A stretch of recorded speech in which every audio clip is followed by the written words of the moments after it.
Today we're going to look at how to do division using partial quotients. So we're going to start by creating our division problem by creating a long division symbol. We're going to put 483, our dividend, inside, and we're going to use our divisor 3 and we're going to put it on the outside. And we're going to divide this in parts. So we're going to see 3 can go into 483 how many times? So I'm kind of thinking this is 400. So 3 can go into 400.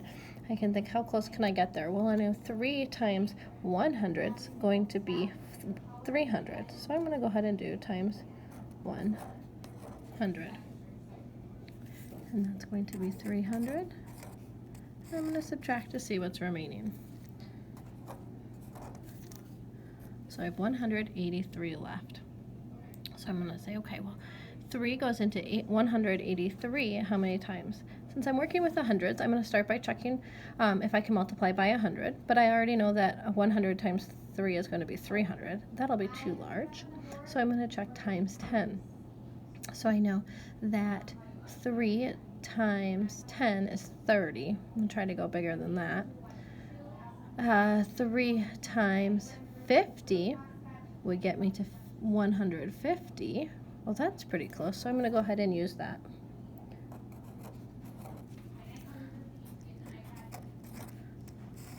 And I'm going to subtract. Okay, so I'm going to do 3 minus 0 is 3. 8 minus 5 is 3. 1 minus 1 is 0. So now I'm only working with 33. So I know that 3 times 10 is 30. And I might even get closer, but I'm going to go ahead and do that. Times 10 is 30. So on the outside, I'm writing what I'm multiplying by, and then on the inside, I'm writing down that product. Okay, and it's what I'm removing. So 33 minus 30 is going to be 3. And I know that I could multiply by 1, have one more group of 3. And 1 times 3 is 3, and it's going to end up with 0. Now over on the sides, these are all my partial quotients. These are the pieces that I've taken out, how much I've taken out each time. So I'm going to add those together to get to my answer. So 100 plus 50 is 150, plus 10 is 160, plus 1 would be 161.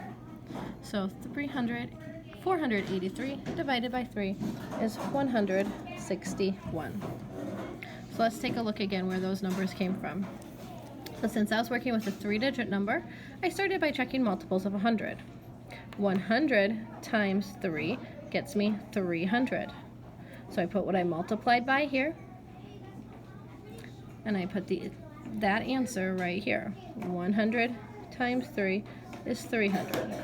Then I subtracted to see what was remaining. Then I had a 3-digit number again, but I couldn't do times 100 because it would have gotten too large. 300 is bigger than 183. So I tried 2-digit numbers. 50 times 3 is 150. This number I just chose. It was a fact that I knew. I knew that 5 times 3 was 15, and that would be smaller than 18. And so if I'd made it times 50, it would be 150. So then I'm going to subtract again. I ended up with 33. And here again, I'm just picking a multiplication number that I know. I could have used many different digits here. I chose to use 10. 10 times 3 gets me 30. And when I subtract, I had 3 left. And then I knew I could have one more group of 3. 1 times 3 is 3. When I subtract, I end up with 0. And then I added up all of my parts over here and got the quotient of 161.